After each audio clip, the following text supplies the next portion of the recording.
Hi, this is Paul from globaltrainsoftware.com, and this is a stocks investing video. I'm going to be looking at Microsoft. I'm going to be looking at the behavior of Microsoft over the last 20 odd years, understand where we are now, and some really good potential additions to your Microsoft positions after this pullback for 2022.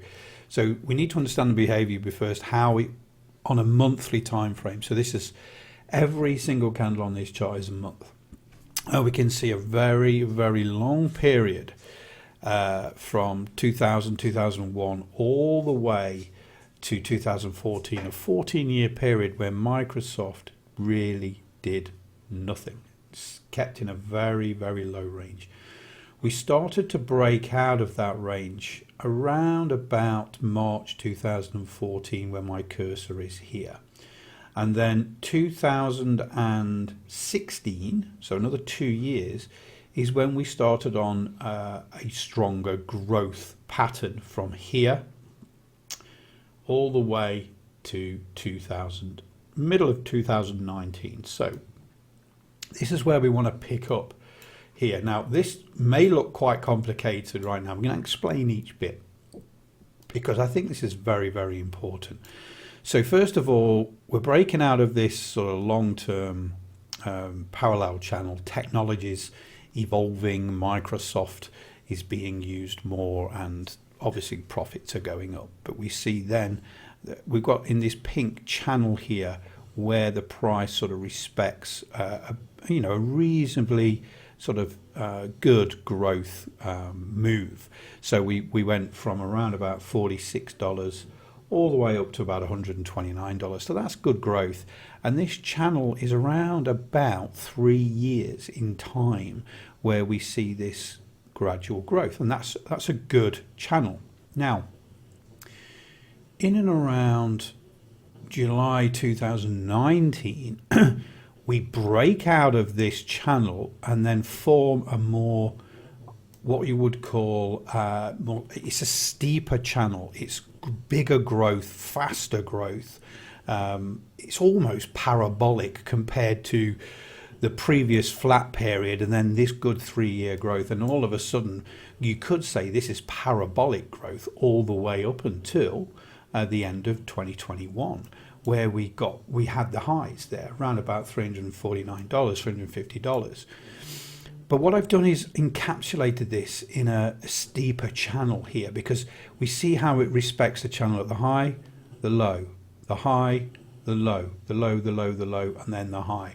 Really good, strong channel. We should never forget this growth channel because this is important right now. So a couple of things we need to identify, and I'm just going to switch the Elliott Wave off for now. Just want to clean up the chart a little bit, just for now. So an important period during this growth is where we hit the high and the low here, but we're still testing this pink channel here. So if I can just make that a little bolder. There. And let's fill that in a little bit here. Okay, let's put that pink as well. So this is important. So we break out and we come back down to test this channel as support, non-linear support, and then it pushes up again, and then we're out, and then we get what we call clustering from July 2020 all the way up until it breaks out of that in January 2021. So a 6-month period where we form a bit of a range. So, and that's a cluster of price. Okay, so I've identified the low of that with a zone here, a linear support and resistance zone here, and the high of that, and then you can see it break out. So this is an important period of price. So this is from around about $200 to $227. So in this 6-month period, there was no real impetus on trying to push that out of that range. People were just happy at that. There was no real volume that came in, and then we started to pick up volume. It finally pushed us out, and we carried on with this sort of parabolic move. Now the important bit is once we've broken out of that parabolic move and we've pulled back, we find ourselves now back into that zone of price where we had that clustering, plus also we are testing this previous channel again. Not only that, when I switch the Elliott Wave back on, and this is very important, this is a wave 4 pullback.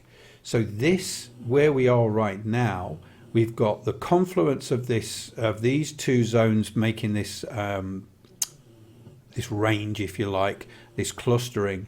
We're in there now. We're testing this previous pink channel here. We are now in the amber zone on the wave 4 pullback. So there's an 80% probability, if this support is found and it starts to move away, that we're going to go and make some new highs around about $390, maybe even $400 in this automated fifth wave target zone. We also have what we call a regression trend channel here. So a regression trend channel measures this trend coming down, and it looks at both really the price action and compares month to month. And we can see there's a Pearson's R number here of 0.96. That's 96%. So anything over 90% during a wave 4, we could say that is an orderly profit-taking pullback. It's normal. Yes, it's on a monthly and it's almost a year long, but that is normal behavior because we've pulled back on the wave 4. The Elliott Wave oscillator down here, we just went in where we need to be. So we take the highest point on the oscillator here and we see we're between 90 and 140% right now on this profit-taking pullback. That is a sign of good behavior of the wave 4. We also see the false breakout stochastic. During this third wave, we see all of these false breakouts here on the stochastic. These yellow dots denote a really strong bullish trend, and you can see that. But when the stochastic pulls back during a wave 4 against these yellow dots, it's like an elastic band. It wants to turn back up to rejoin this false breakout situation where we're in the overbought zone. So all things are leading to, it's pretty much a good time to look at putting an entry strategy to add to your position. My average holding position is 164.35 during this period. So it's not down to where, I'm still in profit, but I need to be looking to add to my position. Now, I think being reasonably aggressive here, there's a few things that got to happen. For me, it's not buying near the lows because you just don't know how low it's going to go. We need this month to complete, November, where we are right now. We then need another month. We need a higher high, higher low. So we need to be sensible and patient and probably be looking for an entry in and around $253. Now, why are you saying why don't you enter now at 221? Because although we are in this zone, we've got a lot of confluence with previous growth channels, with this clustering a linear support and resistance zone. We've got the wave 4 in the amber zone. This stochastic has not crossed back up yet. We are this November, we found the wave 4 low, and we're only on the 7th of November. So this support needs to hold and it needs to move away. We need a start line because it could come down and test these lows of $197. We just don't know what is in the future. All we can say is we've got earnings in January. This would be a good time to enter if this support holds and starts to move away. With a perspective, I think we've got an indecision doji on this month here. Above that sort of level here would be a sensible entry, or to add more shares to your position of Microsoft above that high around about 252.32. Now, there is also a call to be more aggressive in December, breaking out of this regression trend channel. And that price would be above the high of November. Again, November's not finished yet, so we don't know that for sure.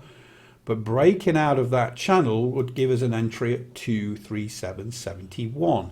So that's a more aggressive entry, and a more conservative entry is waiting until we get that support found, starts to move away, and if we get a good earnings in January, in theory that will start the momentum and push us through that 252 sort of level. So that's what I'm looking at right now with Microsoft. I want to add to my position. Yes, I would love to add near the lows and have a crystal ball to say yes, it's going to go, and you know, from here this is the price to buy and it's going to go and reach that $400 target that our automated fifth wave target zone is representing. However, I'm always one to see this confluence as good news, but then I need to see it hold and start to move away. I'm always one to get on the train as it's leaving the station. I'm not the one to start it moving away from the station, because institutional traders do that. I am no longer in that situation, so I personally will wait for the train to get some momentum away from the station and jump on as it's leaving the platform.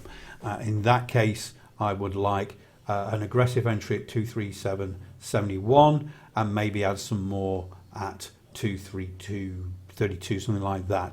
But again, this is a monthly chart. We're talking about investing here, not swing trading.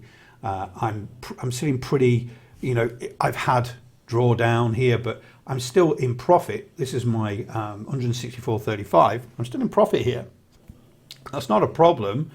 Yes, you could say actually you've lost all of this profit, but no, sorry, it's not like that. You've got to ride the pullback, understand the pullback is normal behavior, add to your position and ride it back up again. And when it gets to that target level, if it's the time in your life that where you think, right, actually I'm going to sell a lot now and retire, that's the time to do that. At this moment in time, I've weathered the storm, and some of that storm's been caused by Russia-Ukraine for 2022, but this looks like at the moment normal behavior, and I want to be adding to that position in Microsoft. So all I've used on this is trading knowledge, support and resistance zones, channels, and then more importantly the Elliott Wave indicator suite here to understand that wave 4 pullback. So when you're investing in stocks and you get a profit taking pullback, which is a wave 4, understanding that behavior through the pullback zones, through the Elliott Wave oscillator, through the false breakout stochastic, and those all tying together to actually confirm where you think this support should be. You've got a percentage, 80% with this amber zone here, that's going to go on and hit that $400 mark.